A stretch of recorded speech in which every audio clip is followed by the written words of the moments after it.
안녕하세요. 김호준입니다. 지난 주말 단군 일에 가장 많은 사람들이 거리로 나왔다고 합니다. 흩어질 거라던 촛불은 시간이 지날수록 오히려 점점 더 커져만 가고 있습니다. 왜 그럴까? 많은 이유가 있겠지만 결국 지쳐서 집으로 돌아갈 거라는 집권 세력의 기대가 틀렸다는 걸 보여주고자 하는 시민들 개개인의 각성과 다짐 때문일 겁니다. 그래서 혹여라도 숫자가 줄어들면 저들이 착각할까봐, 그래서 또다시 뭔가 술수를 부릴까봐 나라도 내 머릿수 하나라도 더 보태려고 피곤한 몸을 이끌고 또다시 주말 저녁을 거리에서 보내는 겁니다. 그 간절한 마음, 그렇게 이신전심 모아진 마음이 촛불입니다.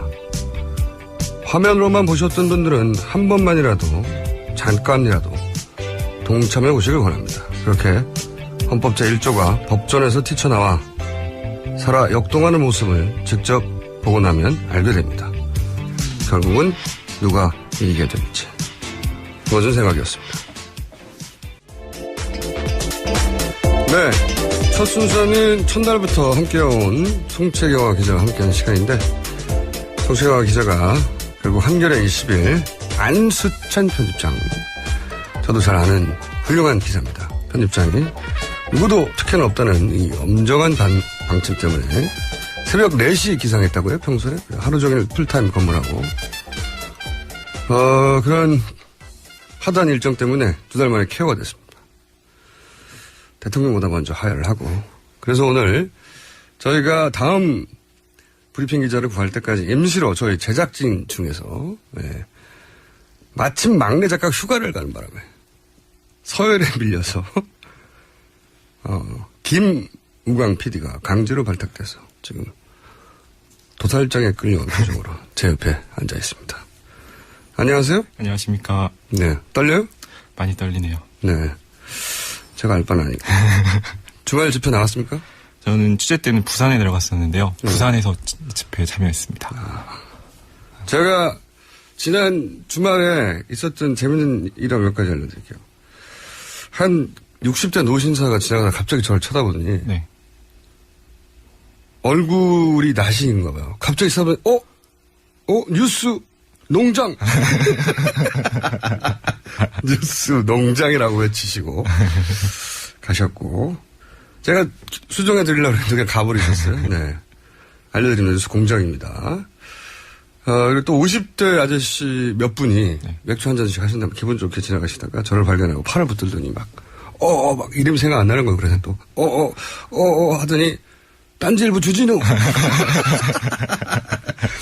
제가 지상렬 씨라고 하는 거 몇 번 당해봤는데.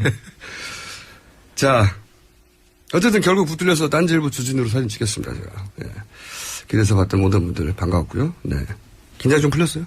네. 아직 떨립니다. 네. 제가 알 바 아니고 자, 뉴스 해볼까요? 네. 알겠습니다. 박근혜 대통령 탄핵소추안이 지난 3일 새벽 국회에서 발의됐는데요. 이 탄핵소추안은 박근혜 대통령이 모두 11개 항에서 헌법을 위배했다는 내용이 적시되어 있습니다. 먼저 박근혜 대통령이 최순실 씨가 추천한 김종천 문체부 차관을 임명한 등 대통령 공무원 임명권을 위반했다, 이런 내용이 담겨져 있고요. 또 정윤회 문건을 보도한 언론사의 압력을 행사해서 언론의 자유를 침해했다, 이런 지적이 있습니다. 또 세월호 참사 당시 아무런 역할도 수행하지 않아서요, 헌법 10조 생명권 보호 의무를 위배했다라고 적시되어 있고요. 또 뇌물죄와 제3자 뇌물죄에 해당한다, 이런 내용들이 담겨져 있습니다. 야삼당은 탄핵안을 오늘 8일 본회의에 보고를 하고요. 다음 날인 9월에 표결할 계획입니다. 네. 잠 못 잤죠? 네, 거의 못 잤습니다. 아까도 맹렬히 연습했는데, 네. 봤어요. 네. 연습했는데 크게 잘했다고는 생각이 안 드나. 그래도 다른 사람도 밖에서 웃고 있는데, 네. 저 제작진이. 저 사람들 다 한 번씩 들어올 겁니다. 그때도 웃나 보자고요. 이 새로운 몇 가지, 네. 그동안 거론되던 거하고는 다른 몇 가지가 있네요. 대통령 공무원 임명권. 네. 맞죠? 네. 실제로는 최순실 씨가 한 거니까. 그렇죠. 언론의 자유. 네. 세월호 관련해서는 생명권 보호 의무 위반. 네, 맞습니다. 그리고 계속 주장했던 뇌물죄, 3조 뇌물죄도 이번에 들어갔습니다. 네, 맞습니다. 자, 안 괴롭힐 테니까 다음 뉴스 계속 해보세요. 네, 탄핵 표결을 코앞에 둔 박근혜 대통령이요, 이제, 비주류 대책 강구에 나설 것이다라는 내용인데요. 이제 탄핵안 가결의 열쇠를 쥔 새누리당 비주류, 그러니까 가결에 최선을 다하겠다는 입장을 이제 밝혔는데요. 이와 관련해서 청와대 고위 관계자는 대통령께서 여러 사안을 놓고 고심하는 단계라고 말했다고 합니다. 그래요? 네, 그렇습니다. 네, 그랬군요. 비주류가 왜 갑자기 태도를 바꿨을까요? 지난 주말 아마 촛불 집회를 보고 어떤 이제 민심이 더 유동치고 있는 걸 보고 거기에 대한 어떤 반응이 아닐까요? 네, 저도 뭐 당연히 그렇게 생각하는데, 네. 이런 것도 있을 것 같아요. 뭐냐면은, 이게 사실은 촛불로 당장 의원직이 뭐 날아가거나 그런 건 아니거든요. 네네. 다음 의원들한테는 총선이 굉장히 중요한데, 다음 총선까지는 아직도 3년 6개월이 남았어요. 그렇죠. 엄청 많이 남았어요. 그러니까 이제 얼마든지 회복할 수도 있는데, 민심의 크기도 물론 중요하고 가장 중요했고, 또 하나는 지난 금요일날 제가 얘기했던 복수의 비박계로부터, 네. 2인 1지로, 기관에서, 탄핵안 표결에 참여하지 말라. 네. 라고 하는 압박을 받았다. 이걸 저희가 얘기했잖아요. 네. 그리고 나서 제가 알기로는 정치부 기자들이 많이 물어보고 한 걸로 알아요. 네. 네.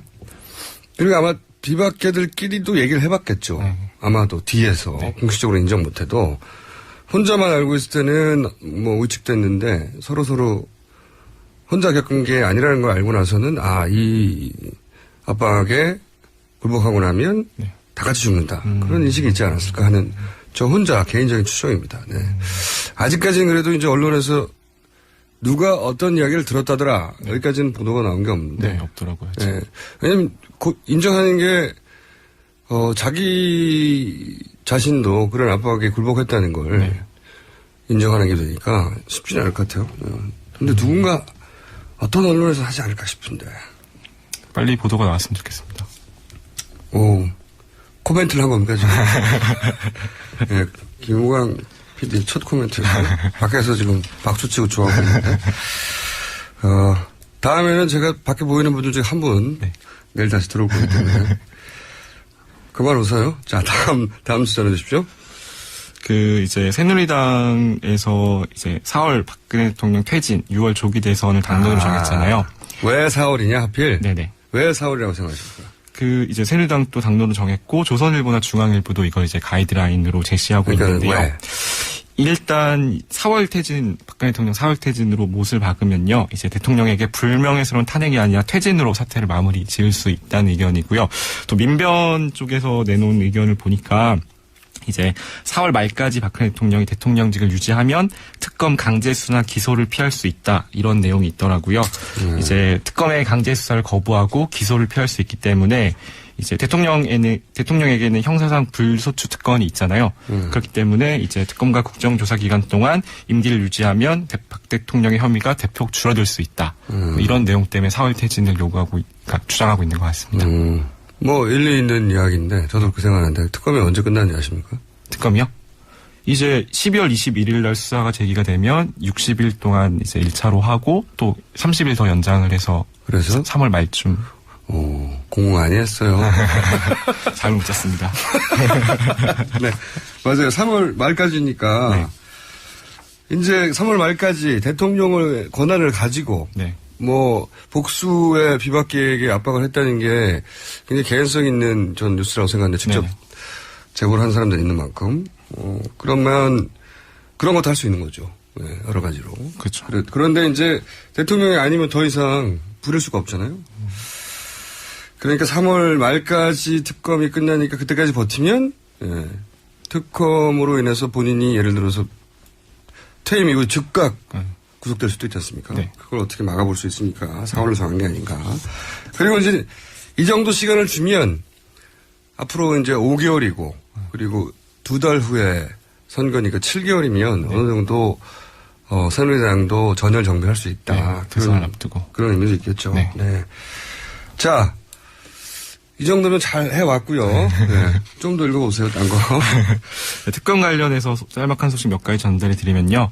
이제 박영수 특별검사팀에 이제 윤석열 검사가 합류를 했잖아요. 윤석열 검사는 이제 국정원 댓글수사팀장이었는데요. 이 팀에 이제 국정원 댓글수사팀 으로 활동했던 분들도 합류를 하겠다는 소식이 있고요. 또 세월호 7시간 김기춘, 우병우 반드시 수사하겠다. 김기춘, 우병우를 일반인과 똑같이 법대로 이제 다루겠다. 이런 내용들도 있었습니다. 네. 자, 다음 뉴스는 채널A 단독 보도인데요. 이 뉴스가 오늘의 주시 뉴스입니다. 제가 보기에는. 네. 네, 그 정유라를 IOC 위원으로 만들기 위해서 치밀한 작전을 짠 정황이 포착됐다고 합니다. 일단 IOC 선수위원에 당선되려면 이제 3가지 조건이 충족돼야 되는데요. 먼저 우리나라 후보에 선출된 다음에 IOC 선별 작업을 거쳐서 올림픽 출전 선수들 투표에서 4위 안에 들어야 되는데요.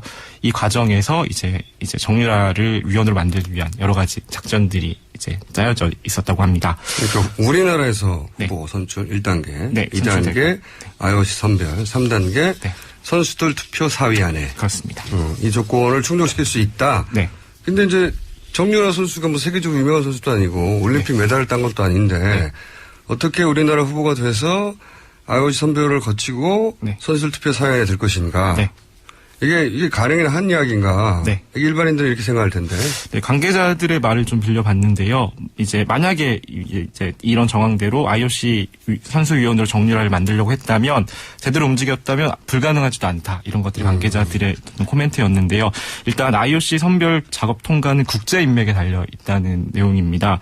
이제 김종 전 차관이 무리하게 국제 스포츠 재단을 출범시킨 이유도 바로 이런 로비를 위해서 가 아닐까라는 이제 얘기가 나오고 있고요. 올림픽 기간에 진행되는 선수 투표도 이제 치밀하게 사전에 준비가 됐다면 승산이 있는 게 선수 한 명당 4명의 후보에게 투표하는 방식이라서요. 조직적으로 특정 후보를 밀어줄 수 있다고 합니다. 잘 이해가 안 가네요. 설명 들었는데.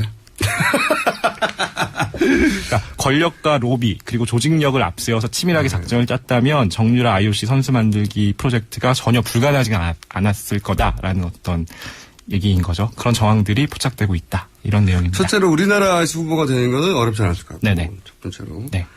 그 다음에 지금 말씀하신 대로 예를 들어서 한국, 중국 연맹이 협력을 하면 네네. 선수가 표를 4명한테 던진단 말이죠. 그렇죠. 그러니까 3명은 자기가 알고 좋아하는 사람한테 던지고 네. 1명을 연맹에 찍으라는 사람한테 하면 그 1명의 몰표를 받아서 당선될 수 있는 거죠. 네. 그런 것도 있고 여기서 문제는 이거예요. 정유라 씨가 올림픽에서 메달 한 번 딴 적이 없지 않습니까? 네, 그렇죠. 보통 IOC 위원들은 각국을 대표하는 선수들이에요. 네. 메달, 금메달 정도는 기본적으로 따고. 꼭 금메달이 아니어도 되긴 하는데 어떻게 메달을 따냐 이거죠. 2020년 올림픽에서. 그렇죠. 거기까지 공부가 안 됐구나. 왜 가능성이 있냐면 승마는 동양에서는 일본의 최강국이에요. 그래서 우리나라 수준차가 굉장히 큽니다. 우리는 올림픽에서는 메달을 못 따요. 근데 아시안게임에서는 왜 금메달을 따느냐. 금메달 따는 게 여러 번이거든요. 왜냐하면은 일본은 아시안게임은 안 쳐줘요. 그래서 A팀이 안 나오고 B팀이 나와요. 그래서 우리가 메달을 따는 거예요. 근데 이제 올림픽에서는 일본 A팀이 나가기 때문에 우리가 메달을 딸 가능성이 없단 말이야. 여태까지. 그런데 2020년은 도쿄올림픽이에요. 그러다 보니까 일본은 자동 출전하고 아시아 쿼터가 생긴 거예요. 우리나라가 출전 기회가 생긴 겁니다. 이번에 2020년. 그래서 정유라 씨가 이 대회를 물론 본인은 몰랐겠지만 최순실 씨가 김종차관과 함께 이 대회를 포커스로 잡은 겁니다. 드디어 출전 기회가 생긴 거예요. 그리고 그때 심판들도 크게 매수할 가능성이 이때까지 해온 걸 보면 그리고도 남을 쪽 사람들이죠. 그러니까 심판들 매수하면 이게 그 점수가 심판들 개개인의 눈에 달린 거기 때문에 이때 예를 들어 동메달이라도 단체전 동메달이라도 땄다. 그러면은 IOC 위원이 됐을 가능성이 상당히 높다 봅니다. 저도. 그러니까 그렇게 됐다면 학교도 제대로 가본 적도 없고 평생 특혜로 다 통과했고 메달도 특혜로 따왔던 선수가 우리나라를 대표하는 IOC 위원이 되는 거예요. 야, 생각만 해도 끔찍하지 않습니까? 너무 부끄러운 일이네요. 진짜? 그런 표정으로 웃지 마. 정글라고 그래요. 가능성이 있는 플랜이었던 겁니다. 네. 근데 이게 여기서 끝나지 않고 네. 그러려면 사실은 우리나라를 대표하는 스포츠 스타는 누가 생각해도 남자는 그때까지 박태환 선수였고 여자는 그때까지 김연아 선수였단 말이죠. 이 선수들은 나서기만 하면 되는 거예요. 그냥 무조건. 이 두 선수가 소위 제거되어야 되는데 그런데 이제 이 박태환 선수는 이제 약물 복용권으로 네. 자동으로 밀려났다. 네. 이렇게 생각하는데 여기에 관해서도 추가 보도가 있어요. 이게 정말 기가 막힌 보도인데 알려주세요. 그 이제 말씀하신 대로 박태환 선수 약물 복용 사건, 이 최순실 씨와 관련이 있는 것이 아니냐라는 의혹이 제기됐는데요. 처음으로 제기됐어요. 채널 A 단독이죠. 네. 네. 그 이제 김종전 문화체육관광부 차관에게 올림픽 출전. 제가 얘기할게요. 네. 이걸 다 읽으려면 너무 어려우니까 이거 언제 다 읽어? 말씀하시죠. 네. 박태환 선수가 남성 호르몬 주사를 처방받았어요. 네. 그리고 나서 본인은 계속 억울하다 했던 게 문제 없다고 했다. 의사 선생님이. 네. 의사 선생님이 문제 없다고 했기 때문에 본인은 그걸 첫手까지 믿었다. 여기에 대해서 이제 일반의 의혹은 아니 그걸 어떻게 모를 수가 있냐. 그렇죠. 본인이 알고 의뢰했고 그랬겠지. 여기까지인데 근데 최근에 밝혀진 채널A 보도 내용이 뭐냐면 박태환 선수를 그 의사에게 소개해준 인물이 있는데, 네. 그런데 이분이 전문 브로커래요. 네. 전문 브로커. 전문 브로커인데, 박태환 선수에게 먼저 접근을 했다는 겁니다. 채널A 보도에 따르면. 2013년 10월에 접근했다. 네. 먼저 접근을 해서, 네. 재활치료를 무료로 받게 해주겠다. 네. 이렇게 시작이 됐고, 그래서 박 선수는 이 병원에서 오랫동안 무료 진료를 받았는데, 그런데 이 약물 주사, 네. 약물 주사를 떠올리지 않습니까? 요즘 갑자기 최순실 씨가. 네. 네. 이 약물 주사가 A씨, 브로커 A씨, 그리고 의사라면 알았을 거거든요. 그게 도핑에서 검출되는 약물이라는 건 저도 이제 물어봤는데 그때 당시에 네. 의사들은 모를 수가 없답니다. 약의 성분상. 네. 그런데 그걸 알고도 처방을 했던 의사의 이상한 처방. 네. 그리고 김 전 차관이 뒤를 바치고 있고, 박태환 선수가 떨어져 나가야 정윤아 씨가 AOC 위원이 되는데, 한노름도 더 다가가고, 네.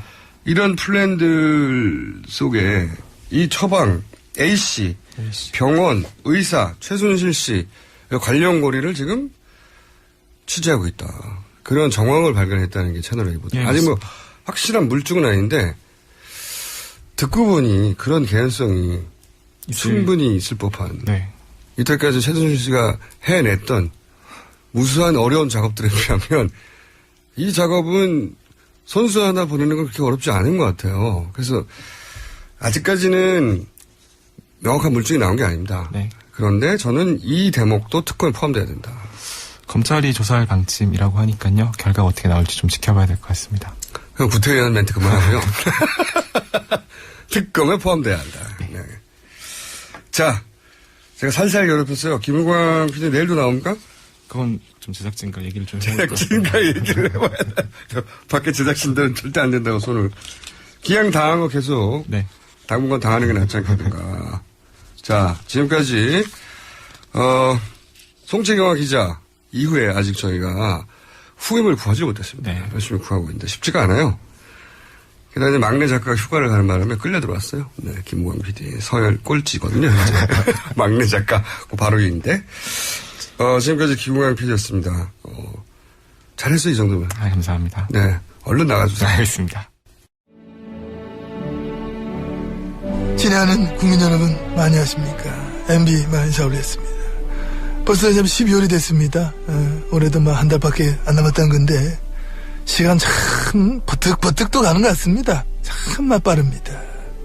이 뉴스공장 이거 시작한 게 막 엊그제 같은데 김호중이 저 뭐 어리버리한 거 지금 막 나불나불 좀 잘하고. 그런데 이제 참 이게 참 중요한 게 뭐냐면은 저희 뉴스공장이 나 이거 참 진짜 놀랍습니다.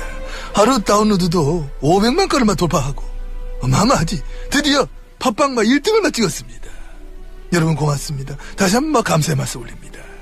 우리 참 일요일 지나면서 떨어져? 토요일까지 1등 했잖아.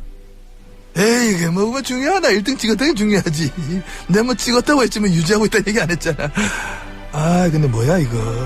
나 이 얘기하면서도 말이야. 갑자기 난 쭉쭉 기운이 빠져요. 이게 맨날 좋다고 뭐 했다, 이리 했다, 뭐 털어주면 뭐하노.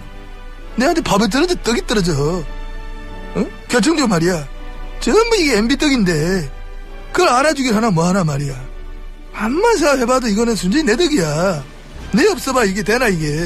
응? 이거 무슨 말이야, 응? 이제부터 구호고쇼 들어야지. 네, 첫 번째 인터뷰 시간입니다. 탄핵 전국이 하루가 멀다고 요동칩니다. 어제 다르고 오늘 다르고 오전 다르고 오후가 다릅니다.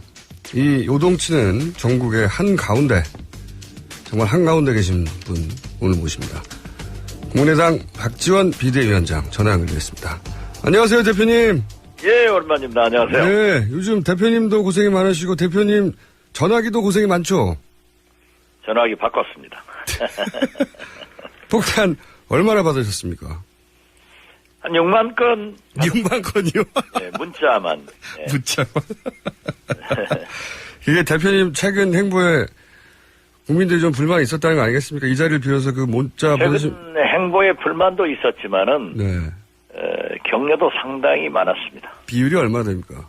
한 3분의 1은 격려였어요. 네. 그러면 3분의 2 불만을 보내신 분들에게 한마디 해주세요. 탄핵은 가결이 목적이지 상정이 목적 아닙니다. 광장의 함성은 또 국민의 요구는 당장 박근혜 대통령을 끌어내려라 라고 요구를 하고 있지만은 우리 헌법기관 제도권 국회에서는 합법적인 방법으로 박근혜 대통령을 끌어내리기 위해서는 탄핵밖에 없습니다. 그렇다고 하면은 거듭 말씀드리지만 탄핵은 상정이 목표가 아니라 가결이 돼야 되거든요.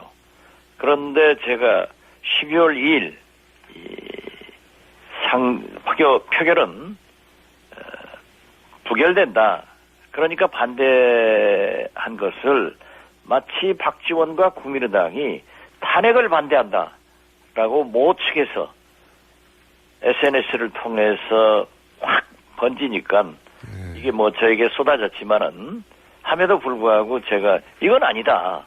그리고 3야당 공조해서 9일로 결정되면서 이제 3일날 촛불을 보면 새누리당이 의원들이 더 못 견딘다라고 했는데 드디어 4일날 이런 데는 국회를 출입하는 모 정치부 기자가 어제 안 한 거 잘했지 오늘 보니까 이런 것들로 해서 여론이 반전됐습니다. 이제 드디어 새누리당 비박계 의원들도 탄핵에 동참하겠다 이렇게 선언했다고 하면은 만약 2일날 표결했으면 부결됐고 이제 9일날 표결하면은 아직도 뭐 난관은 있겠지만 희망이 있다.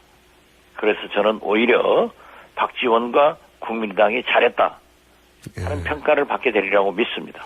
네, 그 부분은 제가 좀 이따 차근차근 따지기로 하고요. 네, 뭐 탄핵 가결이 중요한 게 맞죠. 네, 그 부분은 제가 좀 이따 다시 한번 쭉 길게 설명하신 부분 중에 여쭤볼 게 있어서 근데 뉴스공장 출연하신다고 어제 미리 공지를 하셨던데 뉴스광장이라고 하셨더라고요, 대표님. 뉴스공장으로 바꿨습니다. 네, 제가 대표님. 요즘 광장에 입을 달고 살기 때문에 네. 공장도 광장, 모든 게 광장입니다. 죄송합니다. 대표님 따라해보세요. 시사는 뉴스 공장. 뉴스 공장. 손석희보다 손석희보다 김어준. 네, 김어준 짱. 김어준 짱. 김어준 짱인 것만 사실이지만은 그래도 손석희가 최고인데요.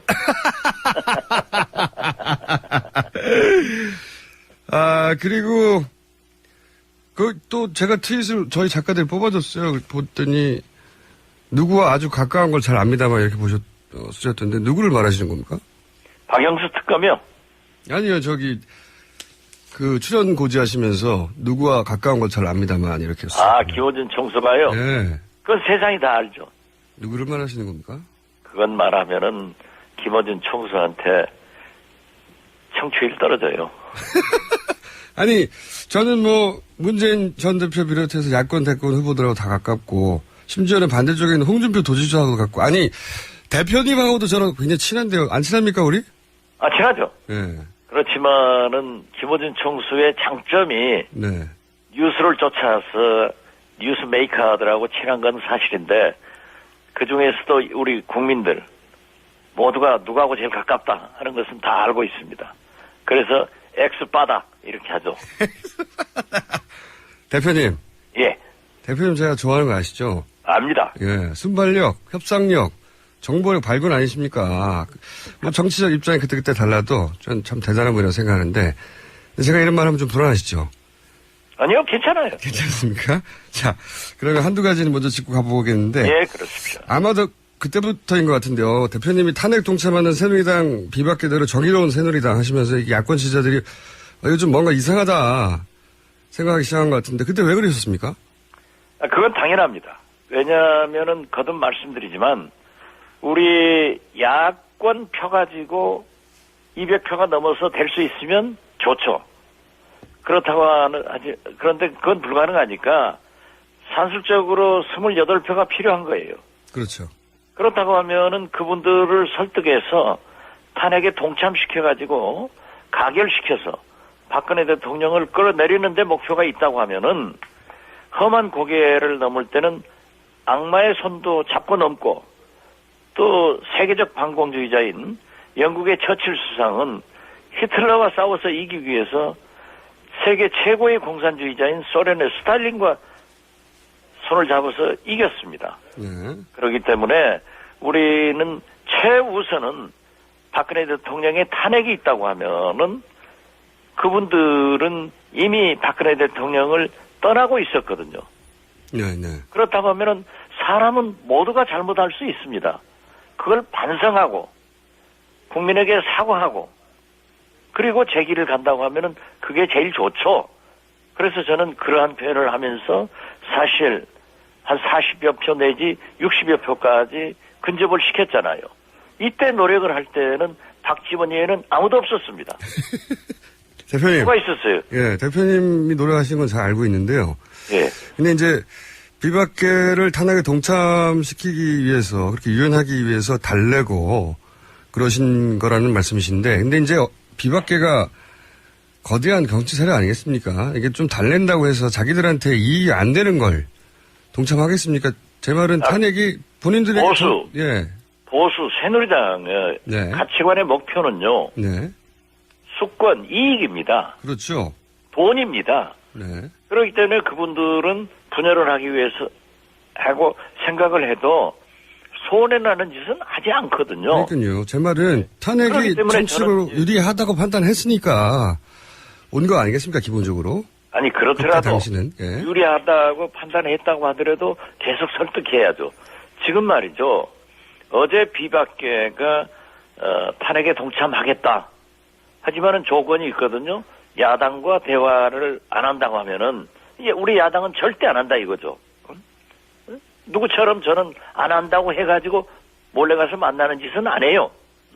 그렇지만은 우리는 지금도 제가 자꾸 얘기합니다. 골프는 선거는 고개 쳐들면 그 순간 져요. 그러나 골프도 장갑을 벗어봐야 알고 선거도 뚜껑을 열어봐야 돼요. 그러니까 겸손하게 고개 숙이면서 계속 설득도 하고 또 국민들의 촛불의 힘은 압박도 하고 그러면서도 우리도 압박하고 저도 김무성 대표에게 얼마나 신랄하게 SNS를 통해서 비판했습니까? 너는 왜 김무성의 30시간 독직을 오락가락 왔다 갔다 이걸 또 하느냐. 그렇기 때문에 너 죽고 박근혜 죽는다. 이렇게 얘기하는 것은 상당히 그 협박도 안 되겠습니까? 네. 압력도. 예. 예, 고생하시는 건 제가 알겠는데요. 직접 언론에도 공개도 하시고, 최근에 김무성 대표도 압박하시고. 근데 제가 이 질문을 드린 이유는 뭐냐면, 물론 이제 새누리 비박계를 탄핵 연대로 끌어들이려는 의도도 있지만, 더 중요한 건 탄핵 이후 전국에서 이제 개헌 연대를 같이 하자는 거 아니겠습니까? 그러니까 박근혜 정권의 탄생 주역에서 탄핵을 하는 주역으로 속죄를 하고 그러면서 그 탄력으로 개헌까지 같이 가자. 이런 구도가 있으신 거였지 않습니까? 저는 개헌을요. 네. 개인적으로 김대중 대통령에게도 개헌합시다. 네. 하고 직언을 했지만 지금 개헌은요. 물리적으로 불가능합니다. 현재 기준으로는. 안 됩니다. 네. 어떻게 정치권에서 합의가 되고 대통령이 설사 무슨 단안을 내린다 하더라도요. 국회에서 탄핵처럼 3분의 2 합의가 안 돼요. 저는 항상 그랬습니다. 나는 개헌파이지만 지금 개헌은 물리적으로 불가능하다. 내가 언제 개헌한다 했습니까? 그 개헌을 고리로 친박, 친문 제외한 나머지 세력이 다 함께 힘을 모으자 이런 구상이 있긴 있으셨지 않습니까? 아니 저는 그렇게 개헌을 꼭 성공하지 못하더라도 아닙니다. 이번 아닙니까? 저는요. 전혀? 그건 일부의 그 마타도어입니다. 마타도어요? 예. 우리 김어준 총수하고 가까운 세력들이 그런 얘기를 하고 새누리당 비박들이 그런 얘기를 하지만 저는 3지대 네. 이미 총선 민주로 국민의당이다. 네. 그렇기 때문에 개헌은 물리적으로 안 되기 때문에 개헌은 안 되고 얘기를 하지 않는다. 네. 저는 얘기 안 합니다. 그리고 우리 안철수 대표에게도 개헌 얘기하지 말라고. 왜냐하면은 개헌 얘기를 해봐야 되지도 않고 또 지금 현재 찬반으로 극명하게 갈려 있는데 또 하나의 이슈를 던져주지 마라. 그렇게 얘기를 했는데 이번에 문자 오는 것도 보니까요. 그 특정 세력이라는 게 밝혀지는 게 왜 개헌한다고 했느냐. 너 개헌한다고 하면서 비박과 비문과 국민의당과 호남과 손잡자는 것 아니냐. 이건 천만의 말이에요. 저는 분명히 개헌론자입니다. 그렇지만은 지금은 물리적으로 불가능하고 절대 안 돼요. 그러면은 비박, 비문 다 함께 모이자 하는 그건 저희 한 번도 해본 적이 없습니다. 대표님 그렇게 생각 안 하시는군요. 저는 안 합니다. 어허. 우리는 제3세력은 국민의당이다. 네. 이게 총선 민이다. 그럼 국민의당으로 하고 가까운 네.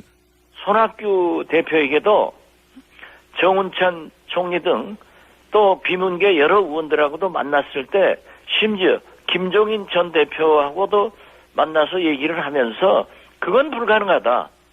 그리고 제일 중요한 게 정체성이다.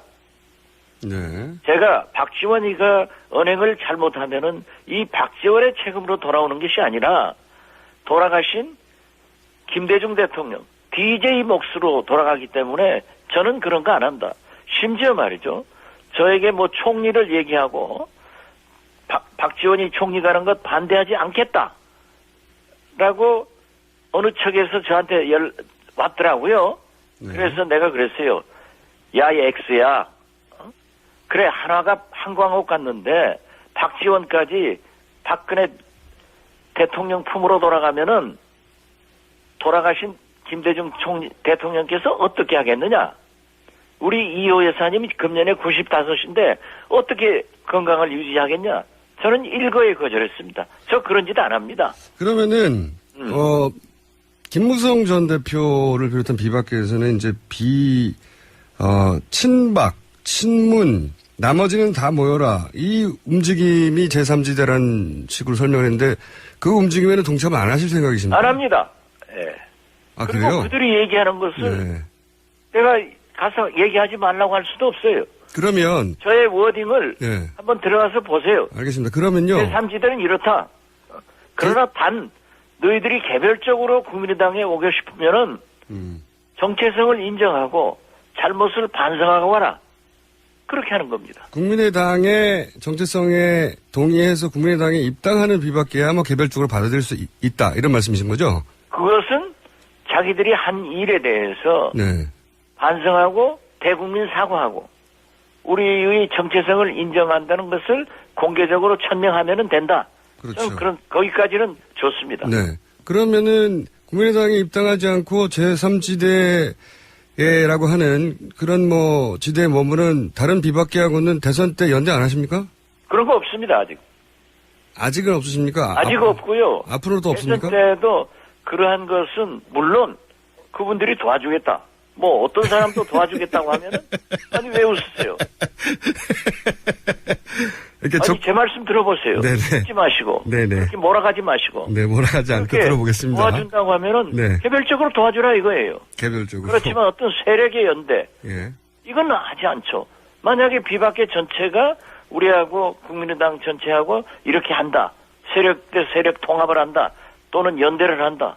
이것은 우리를 지지하는 정체성을 가진 그런 집단으로부터 또 따돌림을 받아요. 네. 안 해요. 네. 그래서 지금 뭐 여러 가지 나오고 있는 비박계하고 나중에 물론 개별적으로 국민의당 입당하는 거야 뭐 당연히 그럴 수 있죠. 그런데 입당하지 않고 제3지대에 머물면서 나중에 대선 기간에 국민의당과 뭐 연대를 하거나 후보 단일화를 한다든가 이런 구상은 동참할 생각이 없으시다? 그렇죠. 네. 아니 문재인 대표도 그런 얘기 하지 않습니까? 그래요? 예. 똑같은 얘기를 하죠. 문재인 대표야 뭐라겠습니까? 박근혜 대통령한테 명예로운 퇴진 보장하고 퇴진 후에도 명예를 보장하겠다. 마치 제랄드 포드 대통령처럼 닉슨 사면한 것처럼 그런 얘기를 하셔도 그분한테는 문제가 안 되고 우리는 그분들이 얘기하는 것을 왜 우리 말한 것으로 받아들이시냐 이것이 불만인 거예요.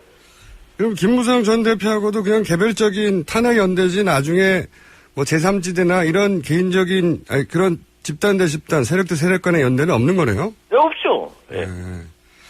그렇습니까? 그러면 세관에서 나오는 이게 세관이라고 하는 게 그 세관이라니까요. 예, 제2의 3당 합당이다 이런 건 사람들이 세관이에요. 예, 제2의 3당 합당이다 이런 건 다 억지란 얘기죠? 억지죠.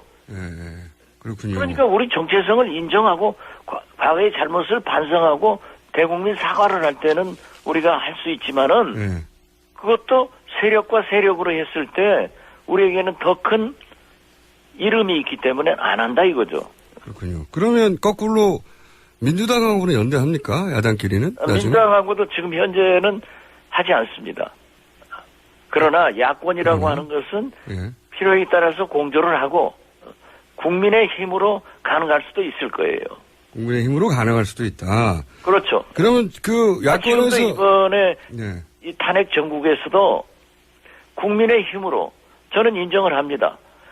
3일날 국민들은 2일날 국민들은 표결하기를 원했어요. 되든 안 되든 해라 라고 했지만은 저는 가능성이 9일이 높으니까 9일로 하겠습니다. 네네. 이걸 갖다가 탄핵을 반대한다 하는 것으로 몰아쳐서 저도 혼나고 네. 다 당했지만은 그러나 저는 그렇게 생각합니다. 국민의 민심은 나는 헌법 절차 내에서 국회가 취할 수 있는 것을 하겠다고 했지만은 국민의 민심은 당장 요구하는 것을 우리는 생각했었어야 된다. 이런 반성을 하는 거예요. 제가 이제 또 거기 드리고 싶은 말씀, 물론 탄핵은 가결이 중요하다는 게 국민의당 입장이고 원론적으로 맞는 이야기죠. 근데 이제 탄핵의 근본 동력을 국민들을 믿고 국민들로부터 얻어야 되는데 비박계를 너무 강조하시다 보니까 비박계가 입장은 좀 바꿔도 동력을 상실하고 우왕좌왕한 게 지난 주말 맞지 않습니까? 그 부분은. 우왕좌왕은 하지 않았습니다. 저는 당황을 하셨죠 좀. 웃지 마세요. 당황을 좀 하셨죠. 마세요. 네. 일관되게 네. 달성을 위해서 우리가 설득하고 하자. 네네. 그렇지만은 2일날 그 국민행동 대표들 정강자 선생이나 박서구 선생 10여 명 더 모셨어요. 민노총 수석 부위원장 등. 네. 이분들에게 제가 설명했어요. 2일 표결에서 부결보다는 3일 그 흥분한 국민들이 광장에 많이 모여서 그렇게 노벨 평화상 받을 수 있을 수만큼 평화적인 질서 있는 함성을 전국에서 지를 때 새누리당이 움직일 수 있다고 생각한다. 정치인은 절대 국민 여론을 떠나서 살 수 없는 거기 때문에 여기에서 여론을 일으키면 된다. 했더니 2일 포결 안 한 것을 이해를 하시더라고요. 9일날 꼭 가기를 하는데 그 질서 있는 퇴진이 아니라 즉각 퇴진을 요구해라. 어떤 경우에도 야3당이 공조하고 새누리당을 압박하지 설득하려고 하지 마라. 그래서 지금은 시간적으로 촉박하기 때문에 압박하고 철저히 공조한다. 이걸 약속했습니다. 또 그렇게 해왔고. 알겠습니다. 그래서 저는 네. 지금도 새누리당 의원들 안 만나요. 안 만나지만 어젯밤에도 지금 그 새누리당 의원들이 몇 분이 미국을 가요. 네. 그래서 틀림없는 비박계 의원들 몇 사람이 있길래 네. 제가 SNS에다 올렸어요. 이런 분들이 미국 간다 했더니 그분 중에 한 분이 전화가 저희 보좌관한테 와서 나는 안 갈 테니까 내 이름을 좀 삭제해 주라. 얼마나 좋은 일이에요. 또 어떤 분한테는 전화를 해서 너희 가면은 표가 떨어지지 않느냐? 부족하지 않느냐? 이랬을 때 만약 부결되면은 그 책임을 역사적 책임을 당신이 져야 된다 얘기를 했더니 9일날 새벽 5시 10분 비행기로 오니까 2시 총회 본회의니까 충분하게 참석한다.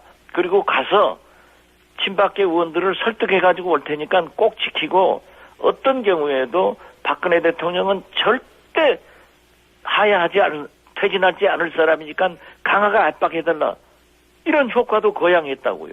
그게 네. 뭐가 나빠요? 잘하셨고요. 제가 그 네. 사람들한테 설득해서 탄핵을 반대한다고 하면은 김어준 총수한테 비판받아야 되지만은 네. 진짜 이렇게 애려서 한 표라도 어떻게든지 가기를 위해서 또 촛불 가서 뭐 어제도 하루에 목포, 대전, 서울 다 토픽장에 뛰어다녔다고 하면은 김어준 총수가 저를 업고 다녀야 돼요. 알겠습니다. 제가 다음에 뵐 때 업어드리겠고요. 업어주세요. 예. 업어주세요. 그러니까 이제 오늘 전반부에 거의 시간이 벌써 다 됐네요. 아직 여쭤볼 게 많은데 비박계와 세력 대 세력으로 연대는 없다는 말씀이시고 민주당과도 야당끼리는 연대할 수도 있다. 국민의힘으로 나중에 그 두고 보자. 그렇죠. 네네. 알겠고 저희가 민주당하고는 가깝고 네. 그 비박계는 이념적으로 멀고 그런 네. 거죠. 알겠습니다. 한 가지만 이거 관련해서 한 가지만 더 여쭤보자면 문재인이 김무성보다 더 나쁩니까? 문재인이 김무성보다요? 네. 두 사람 다 나쁜 사람들은 아니에요. 그래요? 네. 네. 거기까지만 하고요. 그렇게 저는 나쁘다 이렇게 생각하지는 않고 네. 문재인이 이념적으로 우리하고 박지원과 더 가깝다 이렇게 얘기를 할게요. 네, 알겠습니다. 대표님, 예. 제가 여쭤볼 게 참 많은데 혹시 3부에 시간 되십니까? 한 10분 후에? 예, 됩니다. 네, 그러면 이어가는 걸 전제로 하고 제가 여쭤볼 게 또 있습니다. 이거 지난 금요일 날 뉴스공장에서 단독을 보도한 건데 기관에서 어떤 기관인지는 불분명한데 복수의 비박계 의원들 제보인데 비박계를 찾아가서 2인 1지로 탄핵을 포기하라는 압박이 있었다 이런 제보가 있었습니다. 혹시 그런 얘기 들어보신 적 있습니까? 예, 저도 보도 봤습니다. 혹시 그야 별짓 다 하겠어요. 하겠죠. 할 수도 있다고 보시죠. 예? 할 수도 있지 않을까요? 하죠. 하겠죠. 네. 어떤 사람들이에요. 이정현 저만 보세요. 네. 이명박 대통령이 저 멀쩡한 사람 잡아넣으려고 저축은행으로 잡아가지고 1심에서 무죄 판결 받으니까 김기춘이 저 항소심에서 유죄 받도록 관리했잖아요. 그래서 유죄 받았잖아요. 만만해 발언하니까 그것도 잡아넣으라고 해서 지금도 재판받고 있어요. 우리 김어준 총수 낙검수 하면서 나랑 같이 그 재판 저는 아직도 안 끝났어요. 네, 저도 아직도 다른 재판 하고 있습니다. 네. 저도 지금 뭐 이게 국회의원 하는 재미로 사는 게 아니라 검찰 끌려다니고 재판받는 재미로 살고 있습니다. 재판받으면은 변호사 돈 얼마나 갖다 바쳐요. 우리 김어준 총수에 하도 유명한 분이니까 무료 본론 해주는 사람도 있겠지만. 저기 현 정권에서 예. 이런 압박이 있을 개연성이 충분하다고 보시죠. 그렇죠. 네. 별짓 다 할 거예요. 네. 그동안 현 정권이 일처리한 방식을 보면 충분히 그런 예상도 되는데 직접 들으신 건 없으시죠, 아직? 저는 직접 들은 건 없습니다. 네. 저는 누구나 만납니다. 만나서 강하게 얘기를 합니다. 알겠습니다. 대표님, 저희가 시간이 지금 다 됐고요. 잠시 후 8시 10분에 다시 이어가겠습니다. 전화 그때 다시 연결하겠습니다. 8시 10분에요? 네네. 예, 그렇게 하세요. 하시면 안 예. 됩니다. 네. 예. 지금까지 박지원 비대위원장이었습니다. 잠시 후 3부에 다시 뵙겠습니다. 네. 첫 번째 인터뷰 다 못다 해서 긴급으로 저희가 연장해서 박지원 국민의당 비대위원장과 인터뷰 이어가겠습니다. 대표님. 예. 네. 이렇게 인터뷰 계속해서 하는 경우도 있어요? 처음입니다. 대표님이 워낙 말씀 잘하시니까. 아니요. 저하고 이제 우리 김총수하고 한바탕 붙은 거지 뭐. 잘하셨고요. 예, 그리고 감사합니다. 예. 대표님 활약하신 거 제가 업어드릴 맞는데 근데 이제 제가 한 가지만 뭐랄까요. 조언을 드리면 이 국민의당이 노력해서 비박계가 돌아선 부분도 특히 대표님이 하라고. 그건 없습니다. 그건 없습니까? 네. 이건 아니고 저희가 노력해서 된 게 아니고요. 네. 이건 국민의 힘으로 네, 그렇죠. 그렇게 나가셔야 되는 것 같은데. 비박계와 새누리당이 움직이고 있습니다. 그렇습니다. 친박들도 표결에 참여하겠다고 하는 분들이 있어요. 네. 그런데 지금 국민의 힘이지 누구의 힘도 아니고 대한민국의 가장 위대한 지도자는 국민입니다. 네. 대표님. 예. 역시 눈치가 빠르십니다. 눈치가 빠른 게 아니라 어제 그제 저 계속 SNS에 네. 대한민국의 지도자는 국민이라고 하고 있습니다. 알겠습니다. 제가 김어준 총수보다 더 빨라요. 더 잘 알고. 네. 그런데 어제 비박계가 또 태도 변화가 있지 않습니까? 대통령 면담도 안 하고 야당과 협의되지 않으면 탄핵 표결 들어간다고 하는 걸 보면 다시 탄핵의 가능성이 상승하는 거죠. 이렇게 되면? 높아졌지만은 네. 아까 제가 말씀드렸잖아요. 골프와 선거를 비교해서 네. 마지막까지 우리 3야당 야권에서는 겸손하게 설득을 하고 국민들의 압박이 필요합니다. 알겠습니다. 그러면요. 앞으로 남은 기간 동안 며칠 안 남았는데 남은 변수가 또 뭐가 있을까요? 제가 보기에는 친박 입장에서는 그냥 물러설 수가 없고 절대로 대통령 담화 다시 합니까? 일설에 의하면 이번엔 담화가 아니라 뭐 다른 형식이 될 거란 이야기도 있는데 혹시 정보 좀 있으십니까? 지금 기자회견을 해서 네. 청와대 출입 기자들로부터 지금까지는 대통령이 당신 한 말씀만 하시고 들어가셨거든요. 네. 국민의 궁금증을 안 풀어줬단 말이에요. 네네. 그런데 이번에는 기자 질문을 받으면서 네. 기자들에게 신랄한 질문 속에서 자기가 눈물을 흘리면서 잘못했다 아하. 하는 것을 좀 감성적 호소를 할 것 같아요. 그거. 그렇게 되고 네네. 또 나는 확실하게 물러가겠다. 도대체 한두 달을 못 참아주느냐? 네. 이런 식으로 어필할 수 있을 거예요. 그럴 수 있다. 그렇지만 박근혜 대통령은 네. 18년간 네. 아버지 박정희 대통령이 새벽 한강을 넘어서 총과 칼로 정권 잡은 것도 알고 네. 또 민정에 넘기고 군의 자세로 돌아가겠다. 이렇게 해서 거짓말을 해가지고 속여서 집권한 것도 알고 네. 두 번만 대통령하고 삼성개헌하지 않겠다 해서 했고 또 그것도 넘어서 유신으로 했고 그 대통령 자리를 지켜나가는데 필요하다고 하면은 그 국민적 저항을 박정희 대통령은 인혁당 네. 이런 사건을 조작해가지고 사형도 시켜버렸잖아요. 네네.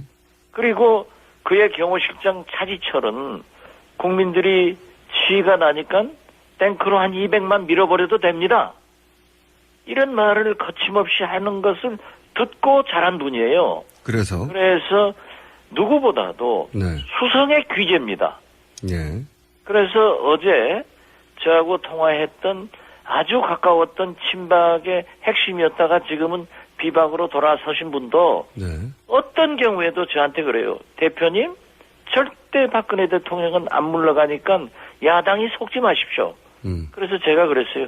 당신들만 속지 마라. 나는 너무나 잘한다. 그에 비해서 박지원이는 18년이 아니라 더 길게 김대중 대통령이 죽을 고비를 넣으면서 어떻게 위기를 관리해가지고 대통령이 된 것을 보았다.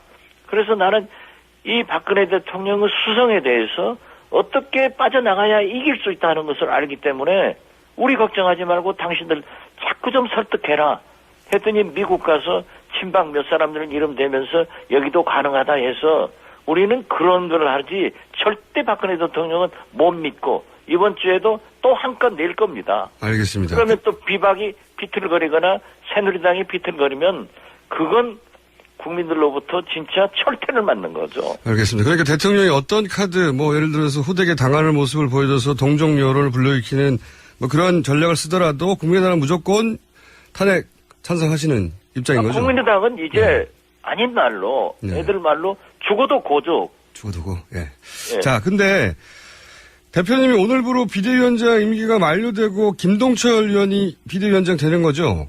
예, 그렇습니다. 네. 근데 이제 김동철 의원 최근 워딩을 보면 대통령이 퇴진 의사를 밝힌 것은 평가해줘야 된다. 또는 대통령이 즉시 퇴진이 국익에 무슨 도움이 되냐. 혹은 뭐 국회가 퇴진 일정을 의논해야 돼. 이런 말을 하셨던데 대통령이 내놓는 카드에 따라서 또 이 김동철 곧 비대위원장 되실 이분이 입장 변화가 있을 수 있는 거 아닙니까 혹시?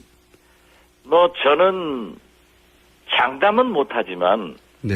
김동철 새로운 비대위원장이 이 당의 분위기를 잘 타고 나갈 겁니다.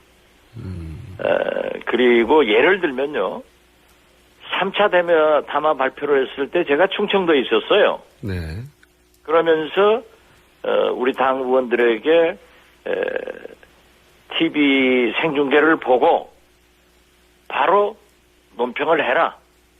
이렇게 얘기를 했더니 전부 퇴진에다가 처음으로 박근혜 대통령이 퇴진 얘기를 했으니까 이건 좋은 일이다. 환영한다. 그렇죠. 퇴진하자. 네. 그렇게 얘기를 해서 제가 세 군데 전화를 했더니 세 의원들이 똑같은 얘기를 해요. 예.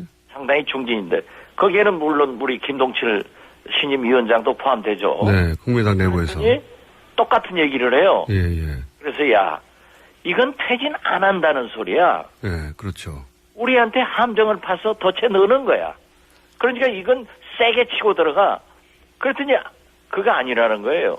그래서 내가 충청도에서 그냥 그대로 SNS에다 올려서 치고 들어갔어요.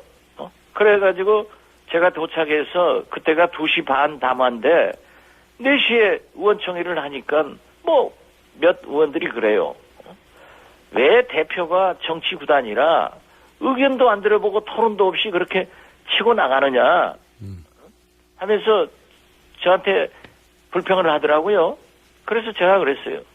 지금은 세상이 바둑판과 바둑알은 그대로 있지만은 세상은 알파고 시대다. 모든 언론이 기다리고 있는데 그런 긴급한 현황이 나오면은 바로 논평이 나가야지 언제 3시간, 4시간 있다가 토론해가지고 하느냐. 이렇게 해가지고는 집권 못하는 거다. 그래서 박지원이가 한 것이 옳지 않냐. 그것이 보도가 되지 않느냐. 대표님. 그렇더라도 네. 그 집단적 사고를 하는 게 좋다. 물론 그룹 디시전 메이킹도 좋지만은 치고 들어갈 때는 그 국민의 생각을 간파해서 들고 들어가야 된다. 대표님, 그 말씀은 잘 알겠는데 만약에 신임 그 김동철 비대위원장하고 지금 대표님이 쭉 말씀하신 무조건 고다하고 의견이 다르면 어떻게 됩니까? 이제 비대위원장 아니신데? 비대위원장 아니더라도 예. 저 김동철 위원장이 그렇지 않아요. 저랑 같이 청와대에서부터 지금까지 함께 쭉 정치를 해온 사람인데요. 네. 물론 평의원 때는 그러한 얘기를 할 수 있겠죠. 그렇지만 지도자이면은 당의 흐름을 국민의 생각을 쫓아야 된다고 생각하고 만약에 그런 일이 있다 하더라도 제가 아직까지는 1인자에서 이제 2인자가 됩니다. 네. 원내대표가. 네. 그러니까 또 저도 같이 말씀드리고 잘 도와서 나갈 거예요. 근데 김동철 의원님은 대표님하고 이렇게 스타일이 정반대 아닙니까? 이 변하는 주변 사항을 그때그때 체크해서 신속하게 반응하기보다는 주로 본인 이야기만 계속 하시는 분으로 저는 듣고 있는데. 그건 평의원 때 그런 거지. 이 원장 하시면 저보다 더 잘할 겁니다. 네. 그래요? 그럼 국민의당은 이제 입장 변화가 없는 겁니까? 입장 변화가 없어야죠. 이 얘기 저희가 시간이 거의 다 됐는데 벌써 또 한두 가지만 더 여쭤볼게요. 그 당사자한테 직접 들어야 되겠지만 대표님이 워낙 당사자에 밝으시니까 지난 주말에 안철수 전 대표가 박근혜 대통령 4월 퇴진 이야기를 자신이 했다는 괴담이 퍼진다면서 이 사실 무근이라고 경고했는데 그 소스가 아시다시피 원유철 의원 아닙니까? 국민의당 네. 의원 몇몇 만났는데 뭐 4월 퇴진으로 하자고 하더라. 안철수 전 대표가 적극적으로 나온다고 들었다. 이거 괴담이라는 거죠? 사실 아니라는 거죠? 그렇죠. 네. 예를 들면은 김용태 의원 같은 분도 이제 새누리당이 탈당해가지고 뭐 비박과 새누리당 우리 국민의당이 하는 것은 공공연한 알려진 비밀이다 했는데 금세 저 시정을 시켰잖아요. 이건 어떻습니까? 그럼 안철수 대표가 원유철 의원을 허위사실 유포로 고소해야 되는 거 아닙니까? 그러면? 글쎄요, 뭐 정치권에서 나오는 얘기를 네. 허위사실 유포죄로 다 고소한다고 하면은 아마 박지원이나 우리 김어준 총수는 가서 서울구치소에 앉아있지 방송하고 있겠어요? 저는 허위사실 유포한 적이 없는데요. 아, 그래가지고 뭐 고소 하지만 많이 당했지. 원유철 의원은 허위사실 적극적으로 유포한 거 아닙니까? 아니, 그런데 예. 물론 뭐 그렇게 제재를 할 수도 있죠. 네. 저도 말이죠. 자유천명맹 김경재 총재가 4억 5천만 달러 한두 번도 아니고 수십 번 해서 저 고소해놨어요. 민영사로. 네. 그런데 요즘 뭐 윤창준이는 나와도 김경재 총재는 안 나옵니다. 그 참 웃기는 건데 아무튼 정치권에서 그렇게 내가 어디서 들었다. 이걸 본인 확인하지도 않고 안철수 전 대표한테 확인하지도 않고 보도하는 것도 좀 문제가 있죠. 그렇지만은 해명됐으면 된 겁니다. 고소는 안 하시고. 자, 거의 시간이 돼서 한 가지만 여쭤볼게요. 저도 시간 주시면 한 가지만 부탁할게요. 마지막에 제가 기회를 드릴게요. 예. 그 강현재 부대변인이 어제 또 친문, 뭐 광신도 지령 이런 얘기 해가지고 논란이 좀 됐는데 원래 이런 전국에서 이제 마타도도 심하고 이간계도 많고 그렇지 않습니까? 그래서 선거의 달인이시니까 잘 아실 텐데 그 강현재 부대변인 아직 그런 경험이 좀 없으셔서 그런지 냉정을 잃으신 것 같던데 대신 정리를 좀 해주세요. 어제 우리 송금주 수석 대변인으로부터 제가 8시 반에 국회 계단에서 우리 국민의당 위원장들 촛불 집회에서 거기 가서 1시간 반 같이 하고 왔어요. 거기서 보고를 받고 그랬습니다. 내 부대변인한테 일일이 얘기할 수는 없고 무엇을 잘못했으면은 빨리 사과하는 것이 좋다. 그 사과를 우리 정치인들은 굉장히 하기를 싫어하지만은 아직 사과는 없던 것 같은데요. 예. 글쎄요. 사과를 하는 것이 좋다. 이렇게 했기 때문에 어떤 조치를 했는지 모르겠습니다만은 제가 그랬잖아요. 이유야를 막론하고 야권 경제에 삐끄덕거린 것은 제 잘못입니다. 하고 사과 딱 해버리잖아요. 그건 누구한테 뭐 추미애, 심상정, 박지원 했지만은 제 잘못이라고 하니까 국민들은 또 이해를 하죠. 다 잘못이죠. 그렇게 얘기를 하듯 나는 사과를 빨리 해주는 게 좋다. 이런 알겠습니다. 얘기를 지시했습니다. 마지막으로 제 질문 여기 마지막이니까 다음에 하고 싶은 말씀 하시면 됩니다. 마지막으로. 네. 요즘 김무성 전 대표는 어떻게 지내십니까? 좀 사이가 안 저는 좋으신 것 같은데. 요즘은 모르겠어요. 예. 거의 만나지는 못했어요. 또 특히 전화도 안 해보고. 알겠습니다. 현안이 정 대표가 이번 기회에 네. 또 물러가고 오락가락 하면은 자기 박근혜 살면 김무성은 죽는 거예요. 그렇죠. 박근혜가 죽어야 김무성이 삽니다. 네. 그런데 왜 바꿨을까요, 그런 입장을? 이제 오락가락, 예. 김무성의 30시간 법칙 이거 제발 안 해야 김무성이 살 수 있다. 저는 그렇게 봅니다. 또 그것이 국민과 함께하는 길이고. 예. 꼭 하고 싶은 이야기 짧게 한마디 해주시죠. 예, 우리 김어준 총수가 예. 우리 국민의당 네. 안철수, 박지원 네. 좀 좋아해 주세요. 저기 안철수 대표님 저희 방송에 인터뷰 좀 부탁드립니다. 그것은 예. 거기서 섭외해야지. 내가 무슨 대변인도 아니고 내가 비서도 아니고 저도 그 반열은 넘었죠. 그러시죠. 네. 저는 언제든지 부르면 나갈게요. 난 좋습니다. 우리 김어준 총수하고 방송하는 것을 네. 굉장히 좋아합니다. 저도 대표님하고 얘기하면 속이 뻥뻥 뚫려요. 예. 예. 감사해요. 자, 오늘 여기까지 하시고요. 오늘 좀 제가 다소 네. 무리한 표현을 썼더라도 우리가 그런 관계가 아니고 또 그렇게 오해해서도 안 되고 국민들에게 서울 시민들에게 말씀드리는 거니까 이해해 주십시오. 알겠습니다. 그 문자 보내신 분들, 그 폭탄 보내고 하신 분들한테 감정 없으시죠?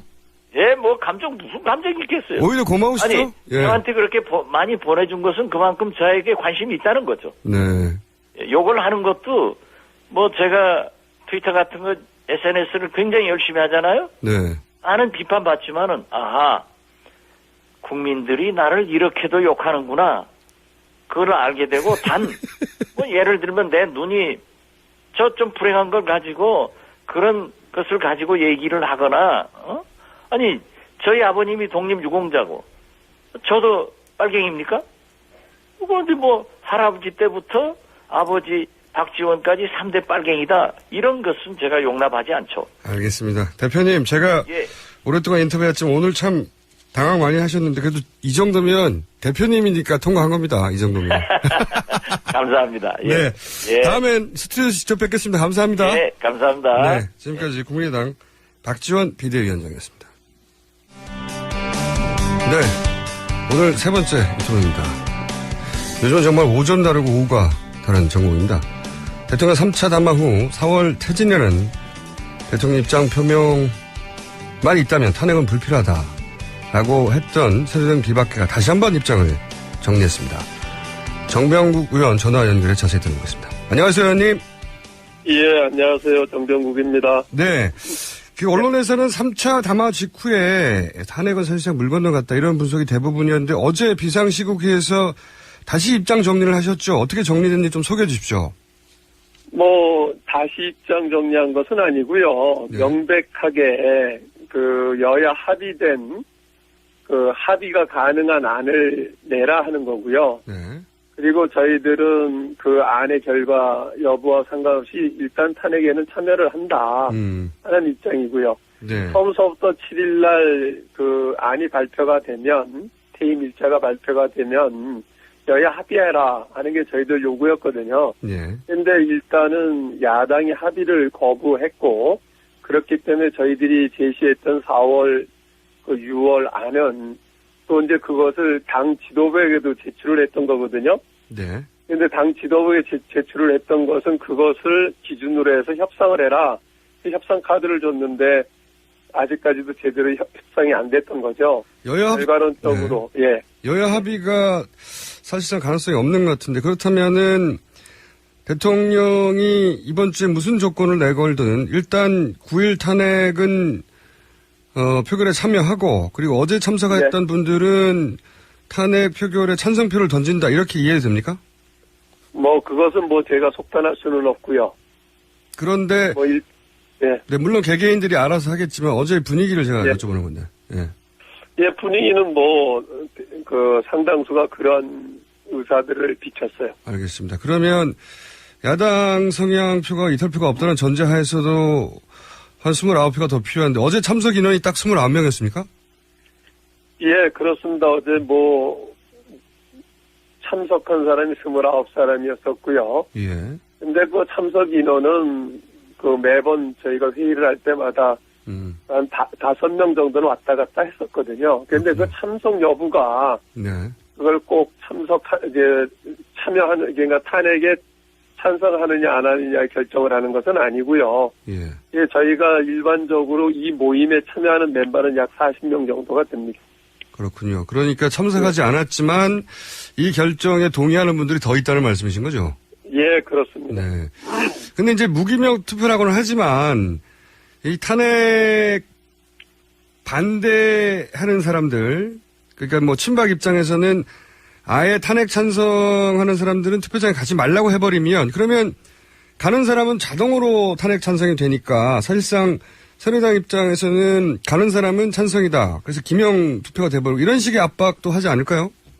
있을 수 없고요. 이미 의총에서 네. 원내대표가 그것은 절대로 당론으로 예. 들어가고 안 들어가고 하는 것을 결정하지 않겠다고 이미 선명을 했습니다. 그렇군요. 그러니까 명시상부한 무기명 투표가 되긴 되겠군요, 그때. 예, 그렇습니다. 그리고 또 한 가지가 박근혜 대통령이 이제 비박계 의원들 회동한다는 뉴스가 있었다가 어제 그 회의 결과 그런 제안이 온다고 해도 참석하지 않겠다고 보도가 됐는데 맞습니까? 예, 그렇습니다. 그렇군요. 그렇다는 이유는 대통령이 어떤 제안을 하더라도 이 입장은 9일까지 간다 이런 결인가요?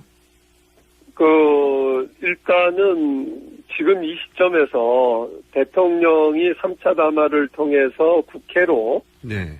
결정해달라고 공을 던졌지 않습니까? 네네. 예, 우리 비상시국 회의에서는 따로 그러면 대통령이 언제 퇴임을 할 건지 다시 밝혀라 이렇게 대통령이 말씀을 드렸어요. 네네. 그렇다고 하면 대통령이 답을 할 차례지 우리가 들어가서 그것을 가지고 협상을 해야 될 이유는 없다. 협상의 대상은 아니다라고 하는 거죠. 그렇군요. 예. 근데 이제 비박계가 이렇게 한 29명 혹은 단체로는 아니더라도 개별적인 접촉은 또 얼마든지 앞으로 있을 수 있지 않겠습니까? 그러니까 왜냐하면 지금 가결 숫자가 아슬아슬하기 때문에 개별적으로 몇만 명 뜻을 받고도 어떻게 될지 모르는 상황이니까. 그것은 뭐 있을 수 없다라고 보고요. 만약에 그렇게 상황이 변화가 된다라고 하면 그 당사자는 아마 정착이 쉽지가 않는 거 아니냐 이렇게 생각을 합니다. 개별적으로 가서 만난다면. 예. 네. 그럼 대통령을 직접 만나는 건 아니더라도 혹시 주위의 비박계 의원들에게 들으셨는지 모르겠는데 지난 주말에 뭐 2명이 찾아와서 탄핵 찬성하지 말라고 압박을 했다. 이런 얘기 못 들어보셨습니까? 기관에서? 저는 못 들어봤고요. 네, 이게 지금 우리 진행자께서 처음으로 말씀하셨던 것 아니에요? 물론 제가 처음 얘기했지만 네. 저도 듣고 하는 얘기라. 네. 네, 저는 도저히 이해가 가지가 않아요. 만약에 그런 상황이 있었다라고 하면 그 얘기를 들은 사람은 네. 의원은 그 기관원이라고 하는 사람들 버릇을 고쳐줘야 된다고 저는 생각을 하고 네. 이걸 그대로 넘어갈 부분은 저는 아니라고 봐요. 어떻게 감히 국회의원에게 그런 식의 문제 제기를 하는지 그건 있을 수가 없고요. 네네. 만약에 그런 사람이 있다면 정말 버릇을 고쳐줘야 된다고 생각을 합니다. 이제 청와대 그동안의 국정 운영 방식을 보면 이제 반대하는 세력과는 협상을 하기보다는 힘으로 누르는 경우가 많았고 예를 들면 남경필 도지사 탈당할 때도 아주 압박이 심했다고 하던데 그리고 지난 공천 때도 보면 윤석열 전 의원이 전화로 겁박하고 이렇게 실제 밝혀진 경우도 있었기 때문에 그런 개연성도 있지 않을까요? 그런 압박이 있었다는? 의원님한테는 안 가더라도? 그런 회유나 겁박이 있을 수 있겠지만 네. 지금 상황에서 그것에 넘어갈 사람은 없다고 보고요. 네네. 아무리 그런 겁박이 있다 하더라도 국민의 소리보다 더 무서운 것이 있겠습니까? 입장이 변한 게 없다고 하셨지만 실제 비박계가 회의를 거쳐서 어제 입장을 이렇게 표현하죠. 보다 명확하게 한 것은 역시 이제 광장에 나온 국민들의 뜻을 직접 확인했다. 이런 이유기도 하겠죠? 당연한 거죠. 우리 정치하는 사람들이 국민을 바라보고 하는 것 아닙니까? 네네. 그런데도 불구하고 맨날 국민을 바라보고 정치를 한다라고 하면서 그렇게 하지 않으니까 비난을 받는 거죠. 알겠습니다. 아니, 광장에서의 국민들의 뜻이 영향이 있었다. 제가 이렇게 이야기했고요. 근데 이제 친박 혹은 대통령 입장에서는 사실 이대로 물러나서 버리면 그래서 대통령의 권한을 놓게 되면 지금 특검도 있고 그 안전을 보장할 수 없기 때문에 혹은 뭐 친박 세력 자체가 와야 될 수 있기 때문에 뭐든지 할 것 같은데 예를 들어서 임기 단축 같은 개헌을 전제로 한 게 아니라 조건 없이 4월에 퇴진한다. 이렇게 대통령이 발표를 해도 비박계 입장은 지금 그대로 그냥 탄핵까지 9일까지는 가는 겁니까? 여야가 합의가 되지 않으면 그대로 갈 거고요. 네. 그리고 대통령이 지금 위법한 상황이 있어서 검찰 조사를 받아야 되는데 검찰 조사를 불응을 했고, 네네. 어쨌든 특검이 이제 출발을 하게 되는데 특검 네. 조사를 받고 하는 데에 그 대통령의 직위를 그대로 가지고 하는 것은 옳지 않다. 네. 그래서 탄핵을 통해서 일단은 정지된 상태 속에서 받는 것이 올바른 것이 아닌가 저는 그렇게 생각을 합니다. 알겠습니다. 이 김무성 전 대표가 아무래도 이제 가장 눈에 띄는 분이어서 그런 건지 비박계 구심점으로 어제 오전까지만 해도 이제 탄핵은 사실상 불필요하다는 입장이 있는데 어제 저녁 회의 때는 다시 입장이 바뀐 걸로 말씀하셨나요? 아니면 그냥 듣고만 계셨나요? 궁금해서. 아니죠. 저희가 어제 2차례 회의를 했어요. 네네. 그 대표자 회의를 하고 그 다음에 전체 회의를 했는데 대표자 회의 때 입장이 이랬다는 거예요. 일단은 더 많은 사람을 끌고 가기 위해서 단계적으로 접근할 수밖에 없지 않았느냐 네. 하는 얘기였고요. 그러니까 결과론적으로 뭐 입장은 변함이 없었다는 얘기고 이제 그 대통령이 퇴임 일자를 밝히면 어떻게 그런데도 불구하고 그냥 탄핵으로 가겠다라고 하겠느냐 하는 얘기였었는데 어제 대표자 회의 전체 참여자들은 그럼에도 불구하고 지금 여론이 탄핵으로 갈 수밖에 없다. 그리고 네. 상황이 바뀌었다. 여야 간의 협상이 결렬이 되고 대화가 되지 않은 상황 속에서 여야 협상이 안 됐음에도 불구하고 그냥 탄핵에 들어가지 않았을 경우에 그 불씨는 계속 남고 이러한 전국의 혼란은 계속된다. 그렇기 때문에 이제는 탄핵에 들어가겠다 하는 입장을 표명했던 겁니다. 알겠습니다.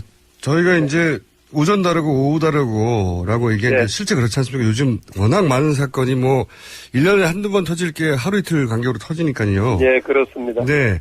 근데 남은 5일간 탄핵의 표결에 직접 들어가는 그 순간까지 비박계들 입장에서 혹은 의원님 개인으로도 앞으로 그냥 이대로 끝까지 가지는 않을 거다. 뭔가 있을 거라 이런 걱정도 있으시죠? 예, 지금 말씀대로 하루에도 수십 건의 사고들이 드러나고 변화가 되고 있는데 어떤 상황이 도래할지는 모르죠. 그러나 기본적인 것은 국민의 뜻이 어디에 있는가 하는 것이 저는 기본 원칙이라고 봅니다. 만에 하나, 이런 상상을 하기는 유치한 상상은 아닙니다만, 만에 하나 이렇게 비박계도 참여하고 했는데도 탄핵 가결이 안 되면 그 이유는 어떻게 예상하십니까? 그 이후에 어떤 일이 벌어질 거라고? 저는 탄핵이 되던 탄핵이 안 되던 후폭풍은 상당할 거라고 보고요. 네. 그러나 저는 그렇기 때문에 우리 국회의원들이 여야를 떠나서 정파적, 계파적 이해관계를 떠나서 어떻게 하면 빨리 이 혼란스러운 국정을 바로 수습하고 예측 가능한 정치가 될 수 있도록 하게끔 하느냐 하는 것이 국민에 대한 도리라고 생각을 하고 한 분 한 분이 심려를 가지고 이러한 일정에 임해야 된다 이렇게 봅니다. 알겠습니다. 제가 그러면 오늘 말씀하신 내용은 적어도 비박계는 어제 비상시국위원회에 참석하신 분들은 그리고 참석하지 못했지만 몇 분의 뜻은 어떤 일이 있어도 탄핵 가결에 9일까지 노력한다 이거죠. 일단은 저희들 비상시국회의 멤버들뿐만이 아니라 저는 새누리당이 다 그래야 된다고 봐요. 네네. 지금 이 시점에서 안타깝죠. 우리가 뽑은 대통령이고 우리 당 출신이고 그런데 그러한 대통령을 우리 손으로 탄핵을 해야 된다. 탄핵에 임해야 된다라고 하는 것은 정말 가슴에선 피눈물이 나죠. 하지만 그래도 우리가 바라봐야 되는 것은 이 혼란스러운 국정을 언제까지 끌고 갈 수 없다 하는 것이고요. 이러한 데에서 새누리당 전체 의원들이 이런 부분에 담담하게 9일날 본회의에 참석을 해서 입장을 표명해야 된다. 저는 그렇게 생각을 하고 그것이 국민에 대한 최소한의 도리다. 이렇게 봅니다. 알겠습니다. 상황 변화가 있으면 또 한번 연결하겠습니다. 오늘 말씀 감사합니다. 네, 고맙습니다. 네, 지금까지 정명국 새누리당 의원 여기 들어봤습니다. 자, AS입니다. 박지원 비대위원장 역시 잘 빠져나가시네요. 네. 박지원 이제 오늘부로는 더 이상 비대위원장으로 오늘 마지막 인터뷰를 저랑 하신 겁니다. 호도 많이 갈리고 하신 분인데, 공면을 개인적으로 타개하는 스킬만은 국내 최고라고 저는 인정합니다. 네. 그 부분은 누구도 부인할 수 없다. 네. 정치적 스탠스에 따라서 지지 여부는 갈리겠지만 말이죠, 여러분들이. 자. 그리고, 문자가 많이 왔네요. 네. 박지원 원내대표의 인터뷰가 관심들이 많았었나 봅니다. 문자 많이 왔는데, 문자 좀 그만 보내세요. 네. 이렇게 귀찮습니다. 자, 김웅광 PD에 대한 오늘 뉴스 브리핑안. PD님, 웃음소리가 너무 귀여워요. PD님, 너무 귀여운 거 아닌가요? PD님, 목소리 짱 좋네요. 네. 참고로 총각이고요. 이런 문자 계속 보내면 제가 내일 바로 자르겠습니다. 자, 여기까지 하겠습니다. 네. 하마터면 오늘 고정 순서들 다 못할 뻔했습니다. 네, 마지막 순서 강신주 철학박사님은 저희가 혹시 몰라서 왜냐면 박지원 원내대표하고 인터뷰 너무 길어져가지고 전화를 미리 드려서 이미 출발하신 분을 집으로 돌려보냈고요. 그리고 오늘 나오신 지금 앉아 계신 임상훈 인문결 연구소 이사장님도 보내려고 했더니 이미 도착하셨더라고요. 돌려보내지 못하고, 예. 짧지만, 이야기를 나누기로 하겠습니다. 안녕하십니까. 네, 안녕하십니까. 오늘 박지원 대표 인터뷰 네. 있다 그래서 제가 빨리 나왔습니다. 잘릴까봐. 네. 길어질지 모르니까. 그렇죠. 요즘 저희 게스트들 눈치가 점점 올라가고 있어요. 그럴 수밖에 없죠. 네. 네. 공장장님 상대하려면 어쩔 수 없습니다. 자, 이게 외신들이요. 진짜 이 촛불 집회를 보도를 많이 합니다. 그렇죠. 네. 단순히 보도하는 정도가 아니라 관심이 너무 많아요. 네. 이게 지금 어떻게 보면은 여태까지 그 촛불 시위에 대해서 지구촌에 또 저쪽에 가면 이런 일도 있다라는 식의 어떤 그 토픽성 기사였는데. 초반에는 저희도 뭐 어디 대통령이 탄핵됐다 이러면 잠깐 보다가 그러잖아요. 그렇죠. 그렇게 접근했다가. 네. 이게 도대체 몇 주체를 걸쳐서. 이거는 어떻게 보면 지금 와가지고는 그 지구촌의 어떤 새로운 문화적인 어떤 현상 이런 식으로 접근을 하는 것 같아요. 왜냐하면 그 외신들이 보기에도 그러니까 다른 나라가 보기에도 이런 일이 없었거든요. 이 세계사에 이게 어떻게 결론이 날지 모르겠습니다만 앞으로. 네. 세계사에 유례가 없는 유례가 집회예요. 없어요. 진짜 예. 유례가 없는 집회입니다. 이게 긍정적이든 부정적이든 어떤 의미든 간에 네. 물론 뭐 집회에 참석하시는 분들과 대부분은 긍정적으로 생각하시겠지만 네. 유례가 없는 집회예요. 네, 맞습니다. 그리고 이제 그 평화 집회 여기에 대해서 무슨 전략적인 뭐 찬반 논란이 있는 것도 알고 있습니다만은 그런 거를 떠나가지고 어쨌든 간에 그 또 기록 세우지 않았습니까? 232만 명이라고 그랬죠. 그 많은 인원이 나왔는데 정말 그 인원들이 지나간 후에 날이 밝은 후 무슨 청소차가 지나간 것 같이 도로가 돼 있지 않습니까? 자원봉사 하시는 분들이 맞아요. 그거 시킨 것도 아닌데 그걸 집어가고 있어요. 네. 제가 그 현장에 나가서 보면은 그 광화문 한 가운데 말고 그 접하는 그 연결되는 그 골목들 있지 않습니까? 네. 그런 데에 그 젊은이들이 이렇게 있어요. 그 곳곳에 있어가지고 누가 시킨 게 아니라 자원봉사들인데 물어보면 자원봉사들이래요. 아주 목소리를 키워가면서 광화문 광장에 가면 버릴 데 없습니다. 여기다 버리세요. 여기다 버리세요. 봉지를 들고서 서 있어요. 맞아요. 그런 거를 그 외신들이 보기에도 서유럽에서도 찾아볼 수 없고 아시아권 다른 국가에서 찾아볼 수 없고 어디도 없는 현상들이거든요. 그것도 그렇고 또 저런 것도 있습니다. 저도 외신 인터뷰가 최근 많이 들어와요. 네, 많이 아무래도 나오시더라고요. 이제 세계적으로 알리는 언론이다 보니까. 그런데 지난주에는 이제 미국 쪽 언론들을 두 군데 정도 만났는데. 네.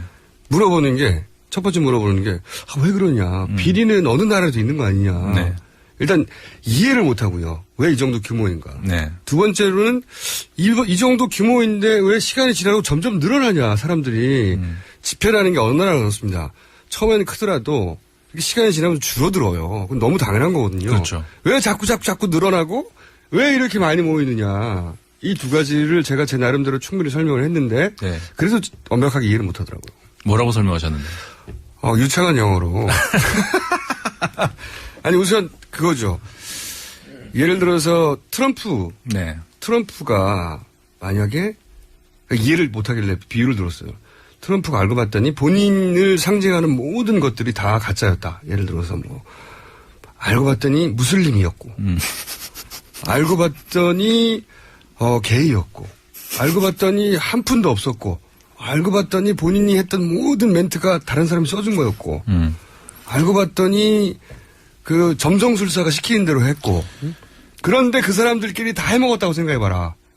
그러니까 한마디로 말해서 이거 아닙니까? 그러니까 국민이 어쨌든 간에 저 사람이 저런 사람이다라고 알고 뽑았는데 알고 봤더니 그게 아니더라. 그러니까 국민들이 그러니까 투표권을 행사한 자신들이 사기를 당했다고 그렇죠. 생각을 하는 거 아닐까? 가짜다. 네. 한마디로 가짜다. 사기당했다는 거죠. 그러니까 다른 사람이 누가 무슨 사기를 했다 그래서 나쁜 놈 이렇게 그게 아니라 내가 사기를 당했다는 국민들이 느끼는. 그렇죠. 그러니까 본질적으로 그 사람을 대통령이 되게 만든 모든 품성, 자질, 능력 다 가짜다라는 걸 네.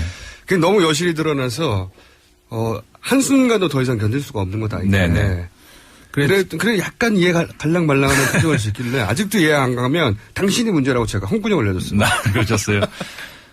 저는 이번 일을 보면서 네. 그 프랑스 철학자 장ዣ크 루소 생각을 많이 합니다. 그 사람이 무슨 얘기를 했냐면은 그러니까는 그 주권은 국민에게 있지 않습니까? 근데 국민 개개인 한 사람 한 사람은 매 가지고 있는 주권은 사실 n분의 1이에요. 그렇죠. 그러니까 굉장히 그 미약한 거거든요. 내가 투표를 몇천만 분의 1인 거죠. 그러니까요. 네. 내가 투표를 했다고 해서 안 했다고 해서 이게 무슨 차이가 있을까 이런 상태인데 근데 국민 한 사람이 가지고 있는 어떤 그 의지가 이게 공통된 다른 사람들도 다 가지고 있다라는 공통된 생각이다라는 그런 일반 의지로 표출이 됐을 때 이거는 법이 된다. 이런 얘기를 했었거든요.